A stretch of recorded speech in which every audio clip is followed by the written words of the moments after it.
certified financial planning professional and small business coach based here in Austin, Texas. Welcome back to your financial therapy for the week. Thanks as always for tuning in. And before we get started, I need to ask you, if you've been enjoying the show, please like, subscribe, give us a review wherever you're listening or watching. I'm really excited about today's episode. I think a lot of people might not know some of this information, but it's really good information to know and to be aware of when it comes to your personal finances. And today's episode is 3 things most money managers won't tell you. So we did a show a little while ago about 5 things that the best financial advisors do for you. This is kind of the opposite. These are 3 things most money managers won't tell you. Some will, some absolutely will, and that's okay, but not everybody has to necessarily operate by the same rules. And so it helps if you're looking for a financial advisor or somebody to do your planning for you. It really helps if you are looking out for the right things that they would do for you, but then also thinking about some things that they might not tell you necessarily. And it's not anything necessarily bad, but it's definitely some stuff that could potentially save you money or a lot of heartache or a lot of confusion going forward. And that's what we're here to do, is to help you make good financial decisions. And that includes who you actually trust to have conversations about your personal finances with. And, personal finance is personal. So, someone else's advisor isn't necessarily the best advisor for you, and vice versa. So it really does depend on your values, what you're looking for, what types of things that you're looking to do, if you're looking to invest versus if you're looking to do some saving or some just general planning around your finances. Finding the right advisor is a huge part of that. So this is 3 things most money managers won't tell you. And the very first thing is that even fiduciaries do have conflicts of interest sometimes. And you should pay close attention to them. So what do I mean by this? Fiduciaries are folks that are supposed to make decisions that are in your best interest ahead of their own. So they want to make money. They need to make money as financial managers. Part of how you make money is when your clients make money, or sometimes when your clients don't make money, you get a fee for doing your job. And doing that job can potentially bring up some conflicts of interest, whether it's about something that you're selling that is in your interest and maybe not in the client's best interest, or you haven't investigated deeply what the client's best interest actually is, and it turns out to not be something that they would want for their own portfolio. Those types of things happen. And even fiduciaries do have those conflicts of interest. They simply have different ways of managing them. And so it's important that you pay close attention to what those conflicts are and to what those fiduciaries are telling you about those conflicts. So how do you manage conflicts of interest? Well, first, disclosure. Fiduciaries must be transparent about any potential conflicts. So this involves openly and honestly disclosing any personal interests that could affect their decisions. But then it goes further. In addition to disclosure, you, as the beneficiary of their services, have to consent. So in many cases, if a conflict is fully disclosed and the transaction is still beneficial for the beneficiary, for the client, the beneficiary, that's you, can give consent for the fiduciary to move forward with their duties. So they've disclosed something openly to you, they've been open and honest, then you can say, okay, I am not concerned with that. I feel like you're going to have my best interest in mind, and even though you may make some dollars off of X, Y, and Z, and it might not be in my best interest, it might conflict with my best interest, I trust that when those decisions come up, you're going to make the best decision for me and not necessarily for yourself. And that is consent. They disclose, you give the consent to move forward. In some cases, though, the fiduciary may need to recuse themselves altogether from the decision or resign from their role as your money manager or as your financial advisor to avoid further conflicts. This is when the two interests do not align and they, in fact, do conflict.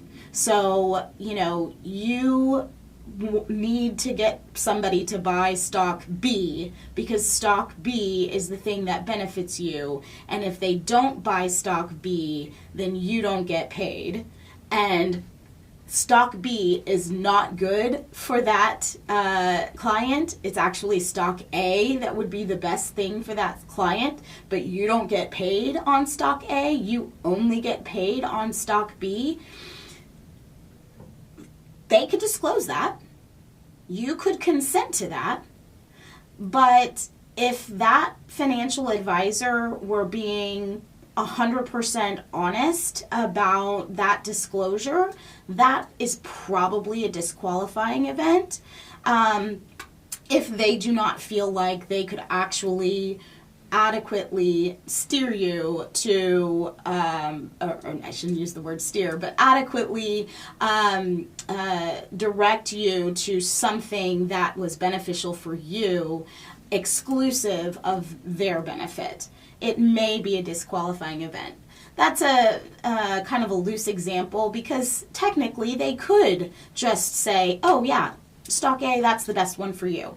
But it would take a disclosure and consent and some level of understanding that that was the decision that would need to be made in those instances in order for that fiduciary to not disqualify themselves from helping you or assisting you further.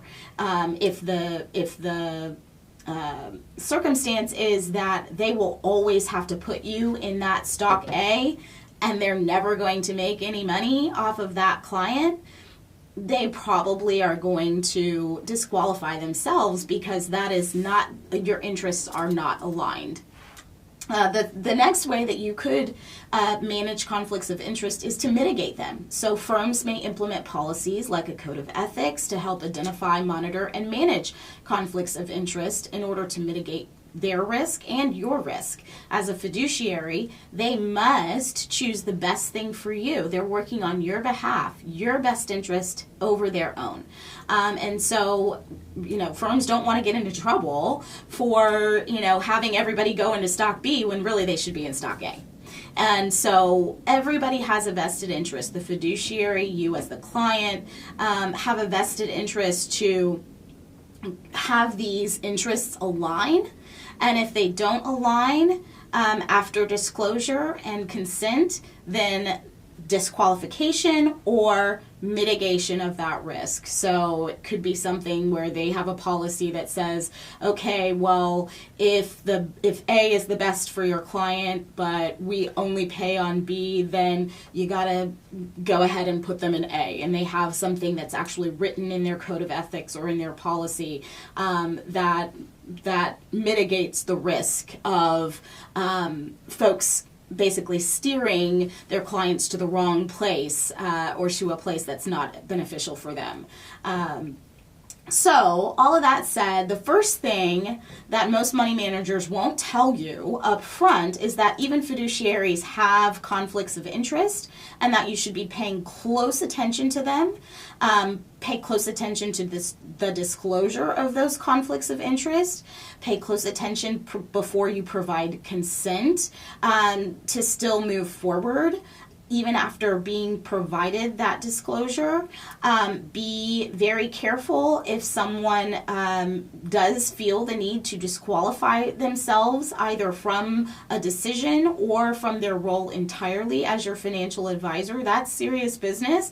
And if they are fiduciary and feel the need to do that, that is your signal to say, okay, I see this is a real conflict, and I need to find potentially find another financial advisor who can operate as my fiduciary and without disqualification.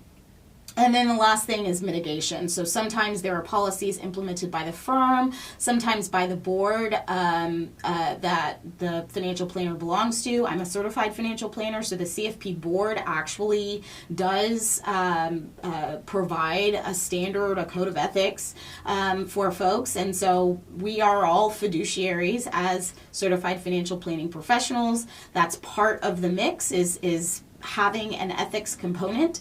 And so, there are some institutions, boards, firms that might implement a code of ethics that specifically speaks to what that financial advisor should be doing in this type of situation. And that helps identify, monitor, and then manage the conflicts of interest to mitigate your risk and the risk to the fiduciary. So that's the first thing. Second thing, most money managers won't tell you is that you can probably do what they do for yourself by yourself. This is like a really interesting thing. Not many money managers actually beat the market. And what I mean by that is if you look at the S&P or the Dow Jones or the Russell 2000, if you look at some of these markets, the benchmark over the course of 3 years, 5 years, 10 years, that if you put your money in some sort of an index fund, that would grow about the same pace as those markets. That's the whole point of an index fund, is that it kind of tracks along with the market.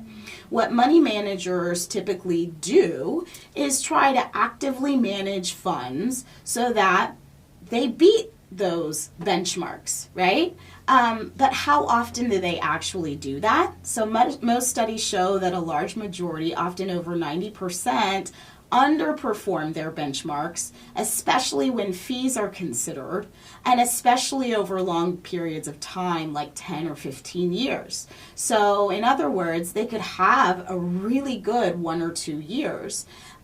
They're less likely to be able to beat the market over time. And so over time, you could do what a money manager does by investing in some index funds, by investing in some key stocks that you might, have some faith in, that are, stable stocks over time.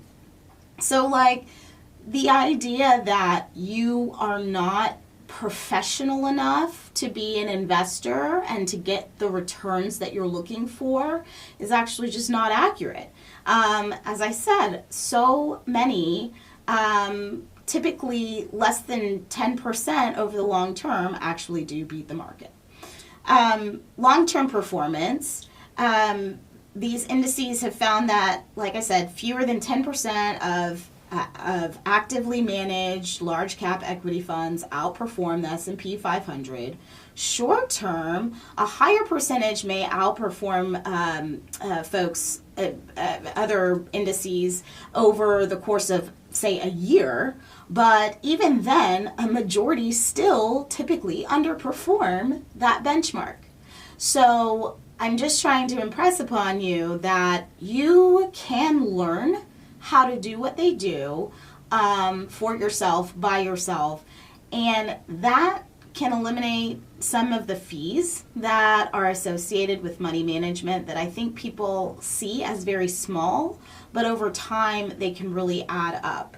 So the other thing about managing your dollars by yourself is that you can break into varying asset classes. You can best what your risk tolerance is, so you can be more in stocks or more in bonds or more in foreign markets or more in whatever it is that you feel comfortable in.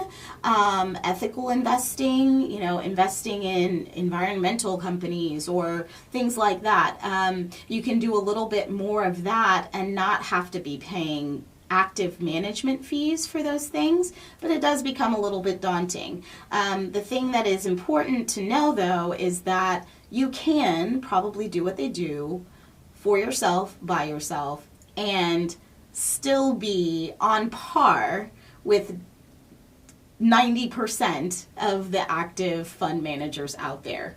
If you put your money in an index fund, you are likely to beat the professionals 90% of the time over a long period of time. And the fees do matter. So the high fees associated with actively management funds are a significant reason for their long-term underperformance compared to low-cost passive index funds. Index funds might have a very low percentage management fee, usually less than 0.05%, which is miles less than most actively managed funds. And so you're actually getting about the same level of performance, but you're paying for the privilege, and that in and of itself can often reduce your returns. So all that said, you can probably do what they do for yourself, by yourself, and get the same results. So that's the second thing that most money managers won't tell you. Now, a lot of people find that it is a load off their mind to just have someone else handle it, and that's totally acceptable. So speaking of fees, the third thing that most money managers won't tell you up front is that you can probably negotiate what fees you pay. Especially if you have a large account or if you've been a long-time client. Just like any other vendor, they want to keep your business. Basis points, or what is the fraction of the percentage you'll pay, matter. So the difference between a 1% management fee and a 0.75% management fee is 25 basis points. And on a $1 million portfolio, which I know not many of us have the $1 million portfolio, but on a $1 million portfolio, that would be $2,500 in savings on fees alone. So that's a huge, huge benefit if you just negotiate to get those basis points dropped off a little bit. So meaning that $2,500, you would have to make $2,500 less in the market to cover those management costs. Or if you look at it another way, you would have $2,500 less return in the market based on those management fees than if you did just have it in an index fund or something like that that you managed yourself and that had really low management fees associated. So 3 things most money managers won't tell you. The first thing, even fiduciaries do have conflicts of interest and you should pay close attention to them. The second thing, you can probably do what they do for yourself, by yourself, at a much lower cost and still with similar or close to similar results. And the final thing is you can probably negotiate the fees that you'll pay, especially if you do have a large account or you're a longtime client of that fund, that manager, that bank, that entity, that institution. So happy hunting, happy questioning. Make sure anytime you're dealing with your money that you are making it personal and that you are asking as many questions as you can. There are no dumb questions. Everything that you are thinking, I can guarantee you someone else is asking that question too, and so it helps to just talk it through. And as I've said before, if someone is uninterested in talking about it with you, that's a sign right there. So this has been 3 things most money managers won't tell you. I hope it's helpful to you, and I hope you have a great rest of your week. I will be back next week with another episode.